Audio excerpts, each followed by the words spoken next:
Sefer. Thank you. On page 25. Talking about Bitachon, having trust in Hashem. As I just mentioned to someone over Shabbos, the Sefer is not as difficult to learn as other Sfarim we learned. So it's easier to understand, but harder to put into practice. Right? Harder to live by what we're learning about.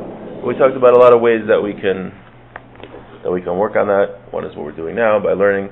We mentioned last week, Rabbi Victor Miller says to recognize that all of our success comes from Hashem. Before we do something, we could say a little prayer. When we're doing a business deal, we're going into work, say, Hashem, please make me successful today in work or whatever I'm doing. And then thank Hashem if something goes well after. That makes part of our lives, that Hashem is the one who really brings our success. Also, saying over verses in the Torah about Bitachon, about trust in Hashem, the Sefer Tehillim. Full of these verses. The whole Sefer Tehillim was about this, having trust in Hashem. Also, you do it, I think, if you do it with a niggin, you do it with a tune, then that'll also get more into the heart when you do it with a tune. You know, sing like Mizmor LaDavid that we sing by Shal Shuddas. Sing that to yourself sometimes. I think that'll help. And also, practicing Bitachon, when we have a choice, should we do something which is a little out of the ordinary because we really, really want to accomplish something, or should we say, no, I did what I have to do, and Hashem will take care of the rest, right? We can't just sit back. I don't think, at least I'm not on the level where I could just sit back and hope that Hashem's going to provide everything for me without actually putting in the effort. But if you're at that level, go for it. But I'm not at the level, so if we're not at the level, we put in the effort that we need to do, and Hashem will take care of the rest. We spoke last week about the Bagel Nash guy who was debating to open up more stores for his Parnasa in Lakewood, and his Rav told him, no, you did what you had to do. You opened up one store. That's all Hashem requires of you to open up to make a Parnasa, and he does quite well. How was the line this morning? Yeah. There was a line. I was there as soon as it opened. Yeah. It's always packed. He did what he had to do. He could have opened up. He could have had a Manchester branch, a Jackson branch, a Howell branch, a Brick branch. But no, he has one store in Clifton Avenue for the past 30, 40 years. And he does quite well. Hashem takes care of him. Okay, so now we're hopefully going to finish how having Bitachon, having trust in Hashem, is better than an alchemist. The alchemist was the guy who could make cheap metals into gold. Right? If you could do that, you're set for life. You have a trust fund. Why having Bitachon is better than someone with a trust fund? There's someone, an alchemist. Shemini, the eighth reason it's better. An alchemist can't stay in one place for too long. Miraso Shami is Galasoda, because maybe his secret will be revealed. Someone who trusts in Hashem. He's confident where he stays. He doesn't have to go from country to country. He trusts in Hashem that no matter where he lives, Hashem is going to provide him with a parnasa, with a livelihood, and he doesn't have to worry about being caught. He's not doing anything wrong. Because technically, he mentions here on the bottom that an alchemist was really a counterfeiter. So he wasn't doing something which was so He has menuchas nefesh. He has serenity of life. Moshe Kasav, it says, "B'tach b'Hashem v'asei tov." Trust in Hashem, do good. Shchein eretz urei emunah. You'll dwell in your land, and you'll nourish yourself with faithfulness. The Amar, and it says, Tzadikim yushivaretz, the righteous will inherit the land, v'yishkenu la'ad aleh, and they will dwell forever in it. So that's the eighth reason. The eighth reason that a Bala Bitachon is better than an alchemist, because he can live confidently in his land, doesn't have to worry about being caught. But the ninth reason, Shabala kamiya lo silavenu hakamiya shelo ba'achriso. He can't take anything that he does with him in the end of the day. The only thing that he is confident of is that he'll have money. Someone who counterfeits, an alchemist, he'll have money, but he doesn't have anything else.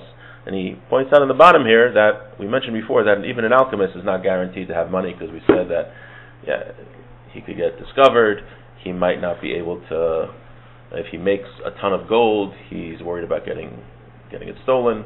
And if he doesn't make a ton of gold, then he's worried that maybe he won't have the materials necessary to do it in the future. But someone who has trust in Hashem, the bitachon, the trust in Hashem that he had in this world, will come with him to the next world. Meaning that it's a mitzvah to have trust in Hashem. We mentioned the Vilna Gaon says the entire purpose of the giving of the Torah was that people should come to trust in God. So it's a huge mitzvah. It's like the mitzvah. It's like the Spitz mitzvah. So not only does having Bitachon, having trust in God, have all these benefits in this world, but a person gets reward for it in the next world. It's the best deal ever, right? Hashem tells us to do something. Not only does it give us reward in the next world, but it's how we live a better life in this world, which really is most of the Torah, which is really, phenomenal when you think about it. that the Torah, we keep the Torah because Hashem said. Hashem could have told us to do anything, right?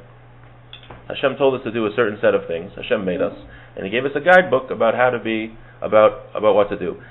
So we do that guidebook, and we get Olam Haba, we get Shaar in the next world, and we get Dveikus, we get very close to Hashem in the next world. But not only that, when you follow the Torah, that's really the best way to live in this world. I don't know if I mentioned it here, but I've been researching a lot about technology's effects on our brains. And as I was reading these books, I found a bunch of fascinating things.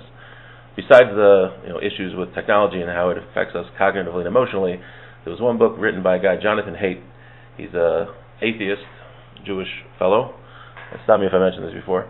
And he writes in his book about the dangers of technology, and then he writes a bunch of things that will help people psychologically. One of the things he writes that helps people psychologically is when people pray together and move when they pray in swaying motions. In the tree. Well, the tree. Well, like a tree, yeah. So he writes, and in Judaism this is called davening.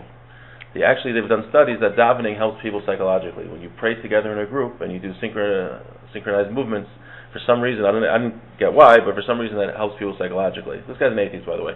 Another book he writes that he went to India, and he found that the fact that they have a schedule in India where they wash their hands at certain times of the day, and they have like ritual bathing, they found also studies that helps people psychologically to be happy, which was also very interesting. He had to go to India for that. He could have gone to Lakewood or Borough Park, but whatever. And then there's another book.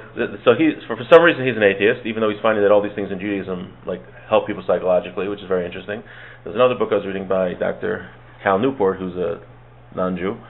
He's not Jewish. He's a professor. He went to MIT. He's a professor in Georgetown, and he writes there that he's talking about how people don't focus anymore and can't think. So he writes, the way that you train yourself to think deeply is by doing activities like rigorous intellectual activities.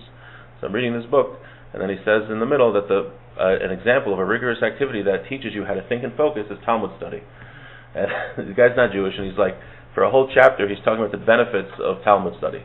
And he talks about how his friend, who wasn't born Orthodox, how he started studying the Talmud, Jewish friend, and this fellow has 3 degrees from Ivy League institutions, he writes, and he said the people who were in religious schools since they were kids could dance intellectual circles around them.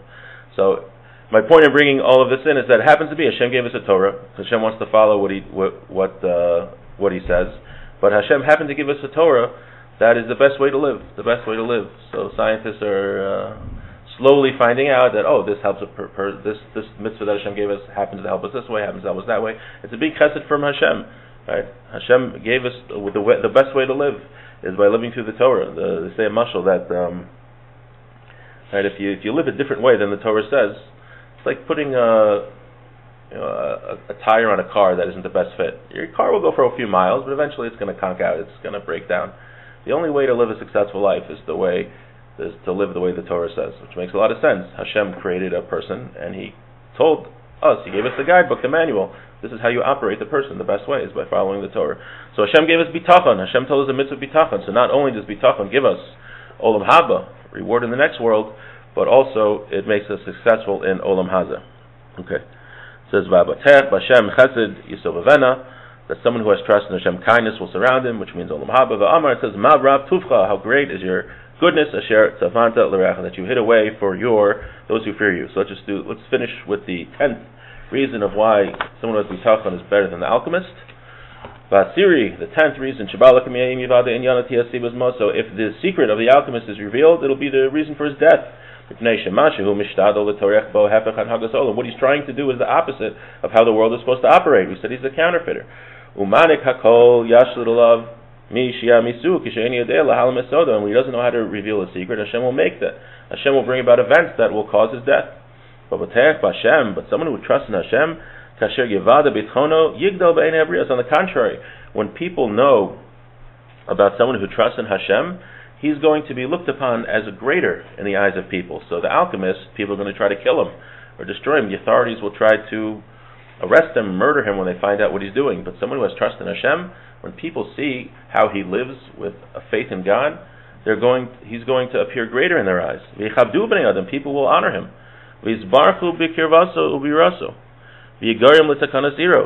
actually blessings will come about because of him, and he'll cause the rectification of his city. It'll help the place he lives. The lidchos hapagoyim al anshi makomo, and it will push away bad things that happen to places where he lives. So, Moshe Kazav says, "V'tzadik yisod olam, uve'inyan lo b'tzoar."